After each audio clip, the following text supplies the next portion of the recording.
Bihari fundamental of science पर। तो आज के इस क्लास में आप सभी को क्लास 12th इंग्लिश के 50 ऐसे वीवीआई ऑब्जेक्टिव क्वेश्चन बताएंगे। 50 ऐसे वीवीआई ऑब्जेक्टिव क्वेश्चन बताएंगे जो आपके एग्जाम में 100% इसी टाइप का क्वेश्चन रहेगा। तो इसलिए आप लोग वीडियो को शुरू से अंतिम तक देखिएगा और जितना क्वेश्चन को आप लोग हो सकता है तो आप लोग अगर जवाब दे सकते हैं तो जवाब दीजिएगा। अगर आप लोग को आंसर याद है तो आप लोग जवाब दीजिए और आंसर याद नहीं है तो आप लोग आंसर याद करते चलिएगा। तो आप लोग को नंबर दे रहा है। अगर आप लोग पीडीएफ नोट्स अभी तक न लिए हैं ऑल सब्जेक्ट का, वायरल क्वेश्चन का पीडीएफ नोट्स अभी तक आप लोग न लिए हैं तो आप लोग को हम नंबर दे रहे हैं। आप लोग इस पर कांटेक्ट करेंगे तो आप लोग को बिल्कुल फ्री में पीडीएफ नोट्स दे दिया जाएगा। तो आप लोग इस नंबर पर कांटेक्ट करेंगे तो आप लोग को पीडीएफ नोट्स बिल्कुल फ्री में दे दिया जाएगा, या इस पर आप लोग मैसेज कर लीजिएगा।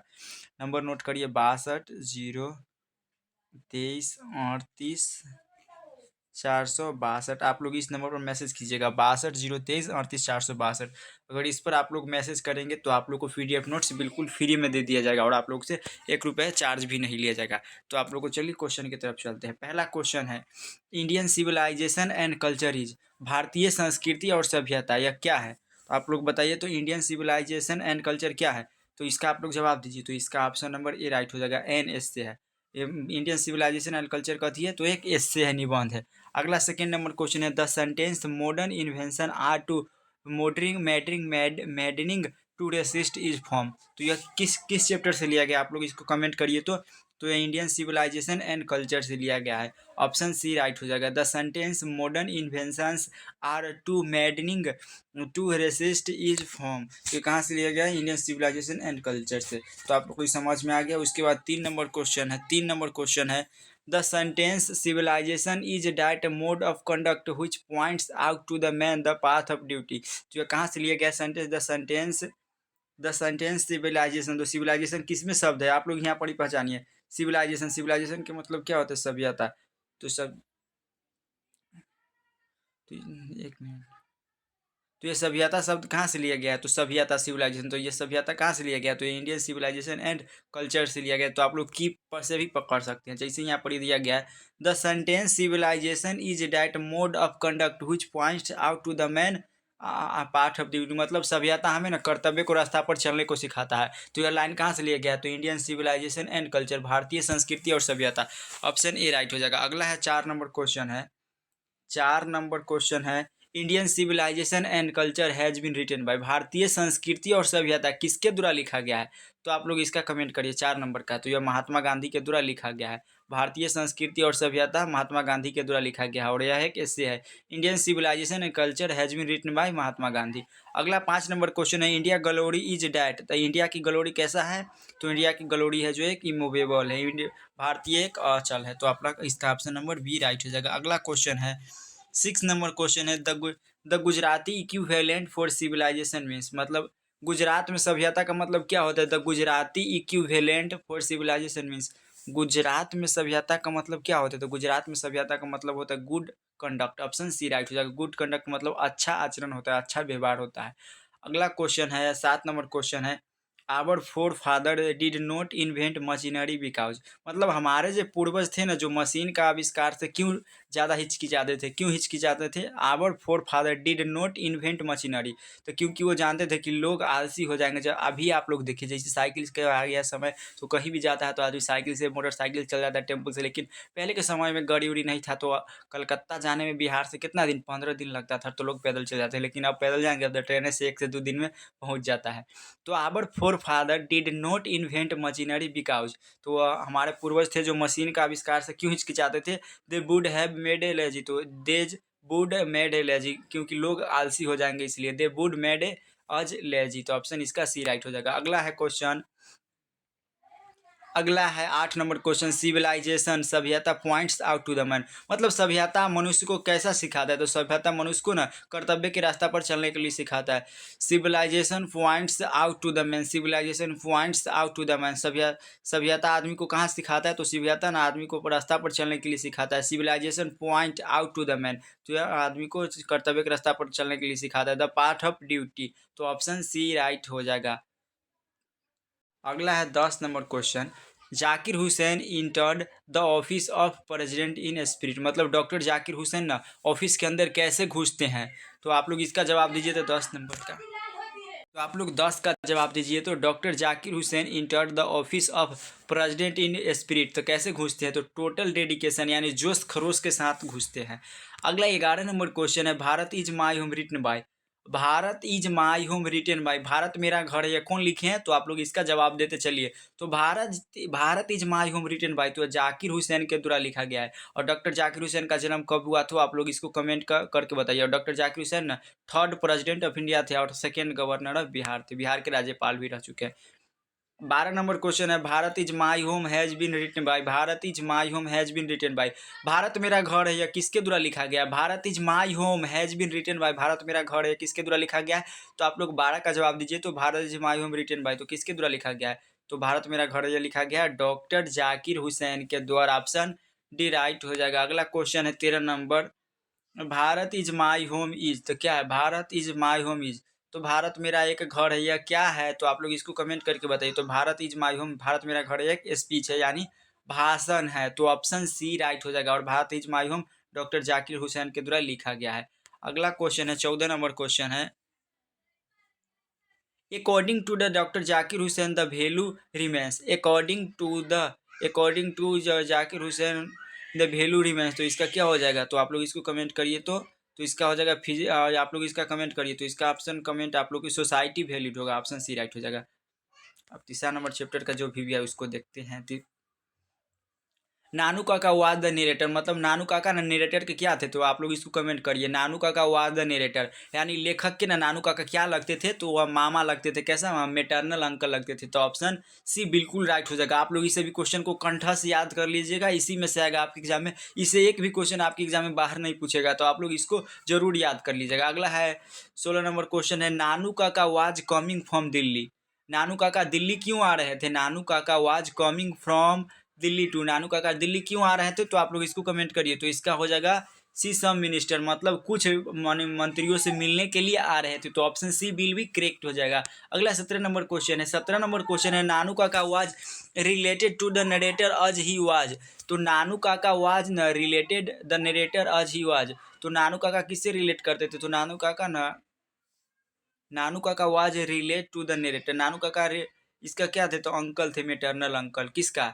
लेखक का। अगला है question 18 number, dash dash has retain A pinch of snoop. तो ए पिंच ऑफ स्नूप मतलब एक चुटकी सूंघनी किसके द्वारा लिखा गया? 18 नंबर क्वेश्चन है, dash dash has retain A pinch of snoop, एक चुटकी सूंघनी किसके द्वारा लिखा गया है? तो यह मनोहर मालगोनकर के द्वारा लिखा गया है। ऑप्शन सी बिल्कुल करेक्ट हो जाएगा। अगला 19 नंबर क्वेश्चन है, ए pinch of snoop is. A pinch of snoop is किसके द्वारा लिखा गया है? एक चुटकी सूंघनी किसके द्वारा लिखा? ए पिंच ऑफ स्नूप मतलब एक चुटकी सूंघनी क्या है? तो एगो शॉर्ट स्टोरी है यानी लघु कथा है। ऑप्शन सी राइट हो जाएगा। अगला क्वेश्चन है 20 number, Manohar Malgonkar is and dash dash writer. Manohar Malgonkar, आप लोग इसको कमेंट करके बताइए। तो Manohar Malgonkar is and dash dash writer मतलब मनोहर मालगोनकर कहाँ के एक राइटर थे? तो ये कहाँ के थे? तो इंडो एग्लियन के थे, इंडो एग्लियन के राइटर थे। ऑप्शन सी बिल्कुल राइट हो जाएगा। तो आप लोग इस सभी क्वेश्चन को कंठस्थ याद कर लीजिएगा, इसी में से आएगा। इससे एक भी क्वेश्चन आपके एग्जाम में बाहर नहीं पूछेगा, इसका मैं 100% गारंटी लेता हूँ। और एग्जाम के बाद आप लोग को प्रूफ भी दिखाएंगे, आप लोग को एग्जाम के बाद प्रूफ भी दिखाएंगे, तो आप लोग देखिएगा। उसके बाद 21 नंबर क्वेश्चन है। 21 नंबर क्वेश्चन है, dash dash was coming to visit the narrator's family ने, मतलब नरेटर फैमिली में कौन आ रहे थे? तो इनमें नानू काका आ रहे थे या नानू काका, नरेटर फैमिली में कौन आ रहे थे? और नानू काका आ रहे थे। अब अगला क्वेश्चन है, अगला 4 चैप्टर है, आई हैव ए ड्रीम, मेरा एक स्वप्न है। तो मेरा एक स्वप्न है जो किसके द्वारा लिखा गया है? मार्टिन लूथर किंग जूनियर के द्वारा। आई हैव ए ड्रीम क्या है? तो आई हैव ए ड्रीम एगो स्पीच है। स्पीच का मतलब क्या होता है? भाषण होता है। तो आई हैव ए ड्रीम क्या है? एक स्पीच है जो कि किसके द्वारा लिखा गया? मार्टिन लूथर किंग जूनियर के द्वारा। अगला क्वेश्चन पढ़ाते हैं अब इसका, 1 मिनट आप लोग रुक जाइए। 22 नंबर क्वेश्चन को आप लोग जवाब दीजिए। तो emancipation emancipation proclamation gap the negro, तो इसका जवाब दीजिए आप लोग। 22 का जवाब दीजिए। तो 22 का हो जाएगा freedom from slavery, slavery. Option C बिल्कुल राइट हो जाएगा। अगला क्वेश्चन है, अगला 23 नंबर क्वेश्चन है, the negro still finds himself and agile. तो क्या हो जाएगा इसका? आप लोग 23 का जवाब दीजिए। The negro still finds himself and agile, exile. तो इसका क्या हो जाएगा?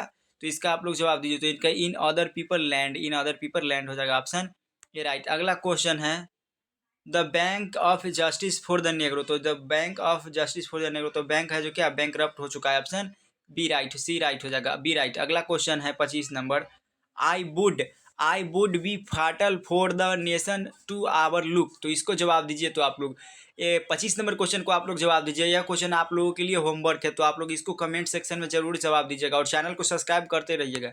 अगला क्वेश्चन है 26 नंबर क्वेश्चन है, all of God's children refer to, all of God's children refer to, तो इसका क्या हो जाएगा, इसका नेग्रो हो जाएगा। ऑप्शन सी बिल्कुल राइट हो जाएगा। अगला क्वेश्चन है कोलाडो इज ए डैश डे, तो कोलाडो इज ए क्या था, कोलाडो is a dash dash in America, तो क्या था, तो एगो रिवर था, रिवर या माइट, तो रिवर था। अगला क्वेश्चन है 28 नंबर क्वेश्चन है, Mississippi is a dash dash America, तो मिसिसिपी ये क्या था, तो एगो वाटरफेल था या फॉरेस्ट था या रिवर या सिनेमा हॉल था, तो मिसिसिपी एगो फॉरेस्ट था, फॉरेस्ट था, ऑप्शन ये राइट हो जाएगा। 29 नंबर क्वेश्चन है, dash dash was the long cherished dream of नेग्रोज, तो क्या था इसका, तो इसका था जो क्या होगा, आप लोग इसको जवाब दीजिए। तो इसका हो जाएगा फ्रीडम।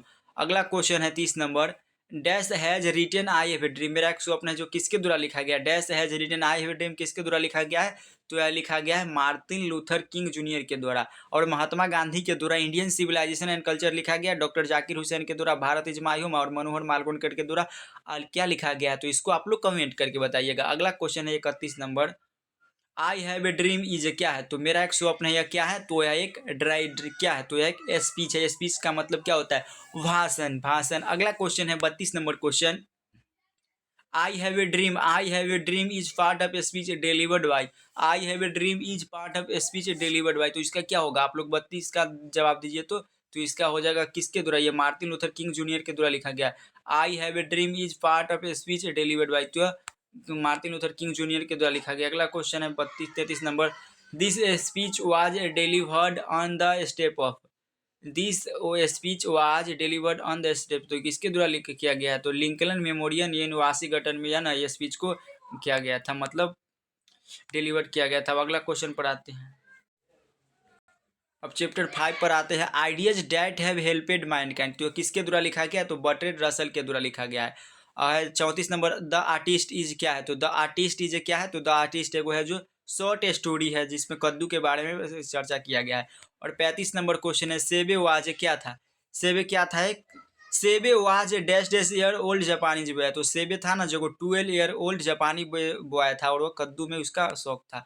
अगला क्वेश्चन है 36 नंबर क्वेश्चन है, Sebe hobby was collecting, Sebe hobby was collecting, तो सेबे का हॉबी किस में था, तो गाउट्स में था, मतलब कद्दू को कलेक्टिंग करना। अगला 37 नंबर क्वेश्चन है, the hobby of collecting gout in called, the hobby of collecting gouts is called, तो डैश डैश पास्ट टाइम, तो इसका क्या हो जाएगा, इसका क्या हो जाएगा, तो इसका इफिनेट हो जाएगा, ऑप्शन ए राइट। अगला क्वेश्चन है 38 number, save to dash dash after going up collecting god, तो कलेक्टिंग गॉड कहाँ करते थे, तो पेंटिंग पिक्चर करने के लिए करते थे, पेंटिंग। अगला सेवे लिव्ड इन है, तो सेवे कहाँ रहता था, सेवे लिव्ड इन है, तो आप लोग इसका जवाब दीजिए, सेवे कहाँ रहता था, तो हार्वर्ड टाउन में सेवे रहता था, ऑप्शन सी राइट हो जाएगा। अगला क्वेश्चन है 40 number, Shiga Naoya is a dash dash short story writer, Shiga Naoya is a dash dash short story writer, तो इसका जवाब दीजिए 40 का आप लोग जवाब दीजिए। तो 40 का सीगा नयोआ कहाँ के, तो कोई जापानीज राइटर थे।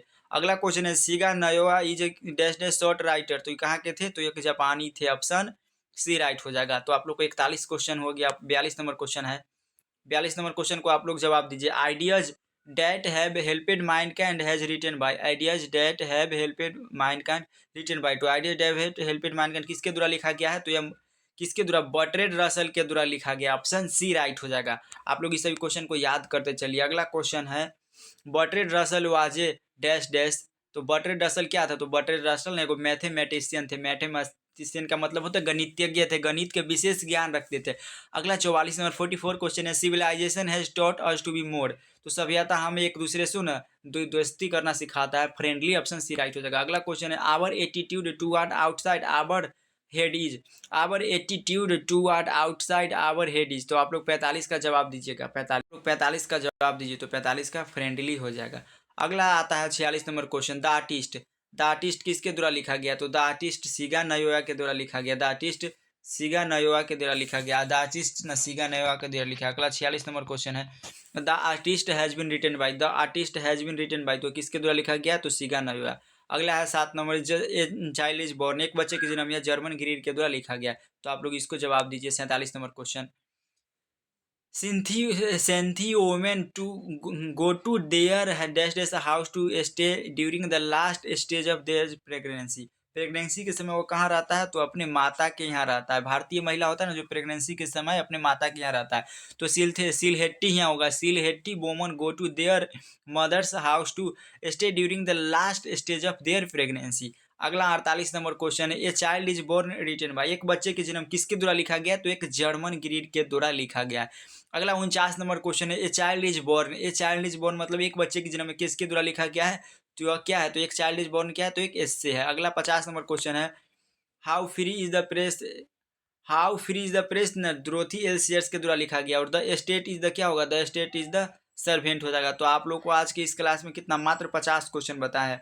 आज के इस क्लास में मात्र आप लोग को कितना? 50 क्वेश्चन बताएं, और आप लोग ईमानदारी पूर्वक कमेंट करके बताइएगा 50 में से आप लोग कितना सही कर पाए हैं, और अगला किस टॉपिक पर वीडियो चाहिए आप लोग कमेंट करिए। और अभी तक पीडीएफ नोट्स अभी तक आप लोग फ्री वाला ना लिए, फ्री में आप लोग को मिलता है ऑल सब्जेक्ट गेसिंग क्वेश्चन से लेकर चैप्टर वाइज, यानी ओवरऑल सब सब्जेक्ट का पीडीएफ नोट्स फ्री मिलता है। आप लोग को एक छोटा सा काम कर देना, इस नंबर पर आप लोग मैसेज करेंगे और चैनल को सब्सक्राइब करके स्क्रीनशॉट भेज देंगे, तो आप लोग को पीडीएफ नोट्स बिल्कुल फ्री में दे दिया जाएगा। तो आप लोग इस नंबर पर मैसेज करेंगे 62 023 38 462।